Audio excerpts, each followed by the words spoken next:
کہا جاتا ہے کہ جنگ وہ آخری آپشن ہوا کرتا ہے جسے کوئی بھی قوم دوسرے ملک پر جارحیت کے لیے بہت سوچ و بچار اور انتہائی مجبوری کے عالم میں استعمال کرتی ہے، ورنہ عمومی حالات میں آصف سے آصف ملک کی بھی یہی کوشش رہتی ہے کہ وہ اندرونی سازشوں، سفارتی رشادانی، سیاسی انارکی اور نسلی و لسانی اختلافات جیسے مذموم ہتھ کنڈوں سے ہی کام چلاتے ہوئے دوسرے ملک کو اپنا زیر دست یا زیر نگین بنا لیں، کیونکہ جنگ وہ مہلک ہتھیار ہے جو صرف مفتوح ملک کے عوام کو ہی نہیں بلکہ فاتحہ کہلانے بننے والی قوم کو بھی ٹھیک ٹھاک مالی و جانی نقصان پہنچانے کا باعث بنتا ہے۔ اس کے باوجود تاریخ میں جا بجا ایسی مثالیں ملتی ہے جب ذرا سی بات پر یا چھوٹی سے چھوٹی غلطی یا فرد واحد کی بیوقوفی کے باعث دو پڑوسی ملک، دو دوست اقوام یا دو دشمن ممالک کے درمیان باقاعدہ جنگ شروع ہوگی اور اس کے نتیجے میں ہزاروں افراد آن کی آن میں متاثر ہو کر اپنے قیمتی جان اور املاک سے محروم ہو گئے۔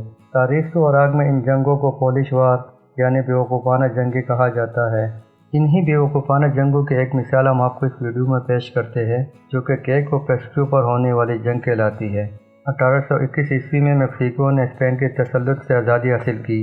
اور بدقسمتی سے آزادی کے فوراً بعد میکسیکو شدید سیاسی بحران کا شکار ہو گیا۔ میکسیکو میں قائم ہونے والی اولین حکومت کے خلاف باغیوں کے ایک گروہ نے بغاوت کا اعلان کر دیا۔ باغیوں اور حکومت کے درمیان شروع ہونے والی داخلی کشمکش نے میکسیکن عوام کی املاک کو زبردست نقصان پہنچایا۔ میکسیکو شہر کے نزدیک ایک فرانسیسی کی بیکری بھی تھی جو ان فسادات میں آ گئی اور احتجاج کرنے والے اس کی بیکری میں موجود درجن سے زائد کیک اور دیگر کھانے پینے کے سامان لوٹ کر لے گئے، جو کہ اس فرانسیسی کی بیکری کا سامان لوٹ کر جانے والے تمام میکسیکو کے شہری تھے۔ لہٰذا بیکری کے فرانسیسی مالک نے میکسیکو کی حکومت سے اپنے ہونے والے نقصان یعنی 2 درجن کیک، 1 درجن پیسٹریوں اور 8 عدد پیٹیز کا ارجانہ ادا کرنے کا دعویٰ کر دیا۔ میکسیکو کی حکومت جو پہلے ہی خانہ جنگی کی کیفیت میں تھی، اس نے فرانسیسی بیکر کی اس درخواست کو ایک مذاق سمجھ کر یکسر نظر انداز کر دیا۔ جب فرانسیسی بیکر نے دیکھا کہ اس کے نقصان کو میکسیکو کی حکومت سنجیدگی سے نہیں لے رہی تو اس نے بغیر ایک لمحے کی تاخیر کیے فرانس کے بادشاہ سے تحریری درخواست کر دی۔ کیونکہ وہ فرانسیسی شریعت رکھتا ہے، اس لیے اس کی جان و مال کی حفاظت کی ذمہ داری فرانس کے بادشاہ پر عائد ہوتی ہے۔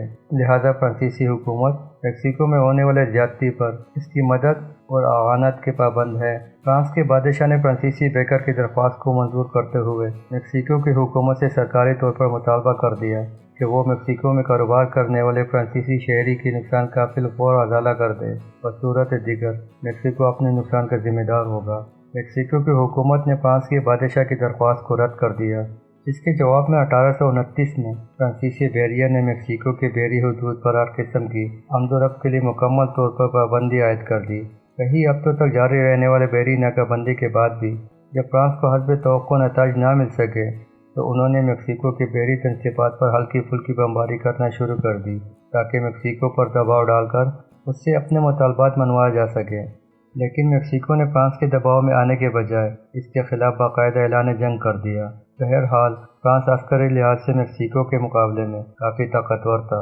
لہٰذا چند ہی دنوں میں فرانس نے میکسیکو کی تمام بحری افواج کو اپنے قبضے میں لے کر میکسیکو میں باقاعدہ زمینی جنگ کے لیے اپنے افواج کو اتار دیا۔ فرانس اور میکسیکو کے درمیان کیک اور پیسٹریوں کے لیے لڑی جانے والی یہ جنگ کم و بیش 4 ماہ تک جاری رہی۔ آخر میں میکسیکو کی حکومت نے اپنی شکست تسلیم کر کے فرانس کے اس مطالبے کے سامنے سر تسلیم خم کر دیا کہ وہ فرانسیسی بیکر کے ہونے والے نقصان کا تمام ہرجانہ ادا کرنے کے لیے تیار ہے، جس کے بعد فرانس نے بھی میکسیکو کی سرزمین سے اپنے افواج واپس بلا لیا اور فرانسیسی کیک کھاتے ہوئے فتح کا جشن مناتے فرانس میں بڑے شان سے داخل ہوئے۔